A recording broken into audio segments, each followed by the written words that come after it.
Salut à tous et bienvenue sur Geeko World. Aujourd'hui dans cette nouvelle vidéo on va s'attaquer à un truc que j'ai envie de faire depuis longtemps mais j'avais toujours pas eu l'occasion de me lancer dedans. Il s'agit tout simplement de review d'animé. Et comme vous venez de le voir sûrement dans la miniature, on va directement s'attaquer à l'animé The Promised Neverland qui est enfin sorti au Japon mercredi.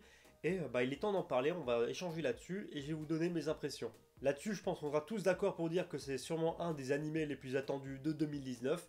En tout cas, perso, c'est une des grosses adaptations que j'attendais. Et du coup, on va en parler régulièrement. L'animé, ça a été annoncé officiellement, il y aura 12 épisodes. Donc, ce qui fait qu'il y aura 12 vidéos, donc une vidéo par épisode. Bon, par contre, c'est clair que je tiens à préciser que les prochains épisodes arriveront un peu plus tôt. Là, cette fois, avec du boulot, tout ça, j'étais un peu débordé. Donc, ça arrive un peu quelques jours après tout le monde, j'ai envie de dire, la review. Mais c'est pas grave, la prochaine fois, normalement, on sera plus en avance. Alors concernant cette première review, on va dire qu'elle sera divisée en deux parties. Donc la première, on parlera plus de l'histoire et de mes impressions par rapport à cette première adaptation.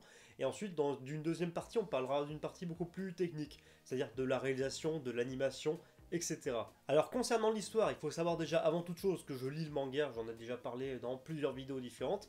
Et du coup, forcément, je connais l'histoire. Mais pourtant, ce premier épisode m'a vraiment surpris. C'est-à-dire que malgré le fait que je connaissais l'histoire et que j'avais tout un bagage, les moments qui devaient surprendre le lecteur quand normalement on ne connaît pas le manga m'ont quand même surpris et j'étais vraiment pris du début à la fin par cet épisode. Disons vraiment que c'est un épisode qui vous captive de A à Z et ce dès les premiers instants de la série. Déjà avant toute chose, sans déconner, l'opening est réussi. Donc franchement, la musique de l'opening, les images, tout ça, franchement pour moi c'est simple et efficace, même la mise en scène, tout ça, j'adore tout simplement. Et j'aime bien aussi pour une fois l'ending. L'ending souvent je le zappe parce que c'est pas terrible. Mais là j'ai plutôt bien aimé aussi. Et en plus graphiquement ça fait vraiment écho à l'opening. Et ça c'était plutôt cool. Donc franchement bonne musique de fin et bonne musique de début. Déjà l'animé commence bien. Alors pour le coup c'est vrai que ce premier épisode c'est un peu plus un épisode d'introduction. Tout simplement parce que on nous introduit les personnages, donc Emma, Ray et Norman. On nous introduit aussi l'orphelinat de Grassfield House. Et ensuite, on nous présente les liens entre les différents personnages, comme par exemple les liens entre Norman, Ray et Emma, et les autres membres de l'orphelinat qui forment tout simplement une famille, voilà, eux tous une famille, avec leur mère, donc adoptive. Donc ce premier épisode, il suit vraiment une trame assez, comment dire, basique pour un premier épisode d'introduction, c'est-à-dire que on fait déjà un premier développement des personnages, on nous situe le contexte, donc avec l'orphelinat, on nous montre un peu le quotidien des enfants, donc comment ils jouent dehors, comment ça se passe entre eux, quand ils mangent ensemble, quand ils dorment, quand ils vont se coucher. Et de ce côté-là, voilà, le premier épisode adapte vraiment tout le premier chapitre de The Promised Neverland. Et je trouve que ça fait vraiment le taf. Et au niveau développement personnage, introduction et présentation du contexte, j'adore tout simplement. Donc une fois passé toute la première partie où on nous présente en fait l'univers un peu candide et enfantin dans lequel vivent les enfants, on nous présente ensuite le drame et la réalité, avec notamment l'épisode de Connie. En fait, il y a la petite fille de l'orphelinat, donc Connie, qui part avec maman pour être accueillie normalement par des nouveaux parents. Mais malheureusement, elle oublie sa peluche. Norman et Emma décident justement de briser les règles et de quand même rendre la peluche à Connie. Et malheureusement, là, ils vont faire une découverte assez macabre. Et c'est justement à ce moment-là que tout bascule, parce qu'on passe d'un univers assez merveilleux, avec quand on a une ambiance vraiment enfant, à une ambiance beaucoup plus thriller, beaucoup plus sombre et beaucoup plus oppressante. Tout simplement parce qu'on se rend compte que les enfants, en fait, c'est de la bouffe pour les monstres et que l'orphelinat, c'est tout simplement un élevage qui sert à créer, entre guillemets, du bétail, élever du bétail pour les monstres qui leur bouffent le cerveau. Donc le premier épisode est vraiment très sombre, vraiment immersif, et donc du début à la fin on est vraiment porté par ce premier épisode. Et ce que j'ai vraiment bien aimé, c'est que justement ils ont réussi à transposer à l'écran cette ambiance vraiment oppressante, vraiment terrifiante, et qui fait qu'en fait on se sent un petit peu comme les enfants, on a l'impression que le danger va sortir de n'importe quel endroit, et à n'importe quel moment pour nous surprendre.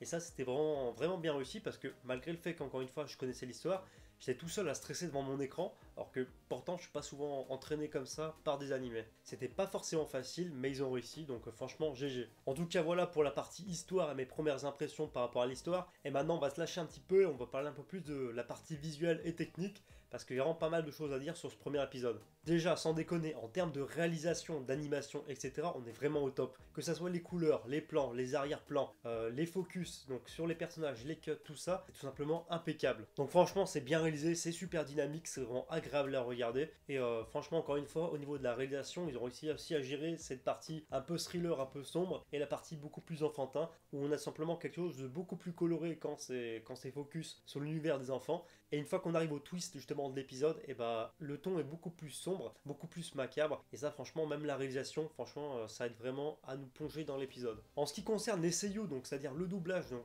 les doubleurs qui donnent leur voix aux personnages, j'ai trouvé vraiment tous les choix qui ont été faits vraiment cohérents. Que ça soit par exemple Emma, que ça soit Norman ou les autres enfants qu'on a entendus, j'ai trouvé leur voix vraiment cohérente avec ce que je m'imaginais moi perso quand je lisais le manga. La seule voix à la limite qui m'a un petit peu choqué et déstabilisé parce que je l'imaginais pas du tout comme ça, c'est celle de Rei, où je m'imaginais une voix beaucoup plus, comment dire, virile, on va dire, moins enfantine que ce qu'il a, mais perso au final c'est un excellent choix et je trouve que ça lui va bien parce qu'on arrive à s'habituer quand même au bout de quelques instants. Donc franchement au niveau doublage il n'y a absolument rien à dire, c'est vraiment de très bons choix.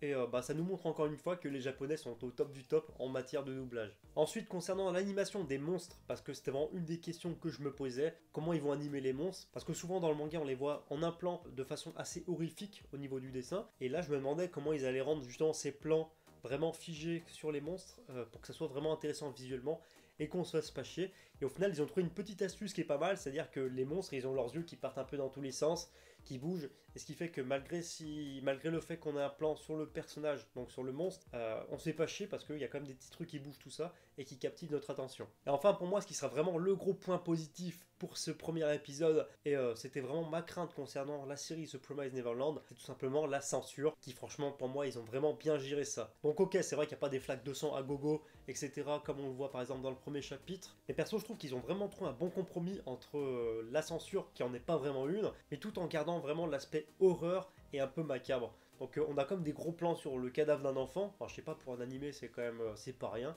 et ça franchement ils ont superbement bien respecté, et je trouve qu'ils ont superbement bien rendu, retranscrit justement l'horreur, donc ce sentiment d'horreur avec ce plan sur les enfants qui sont terrifiés après la découverte de leur petite sœur entre guillemets morte dans un camion. Donc voilà, c'était vraiment ma plus grosse crainte concernant l'animé, la censure.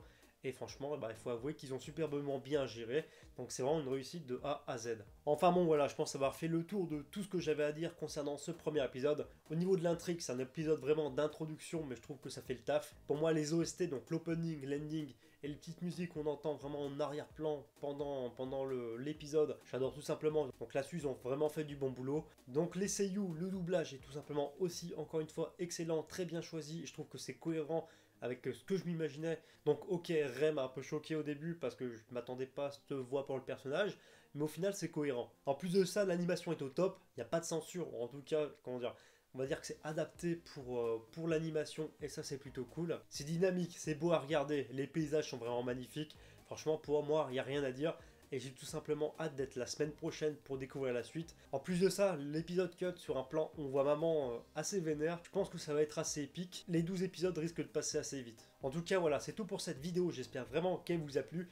Si c'est le cas, comme d'habitude, n'hésitez pas à m'en faire part dans les commentaires. C'est vrai que pour moi c'est un exercice un peu nouveau, c'est un truc qui m'intéresse vraiment, surtout au niveau de la réalisation des parties un peu plus techniques, de faire de la review d'épisodes.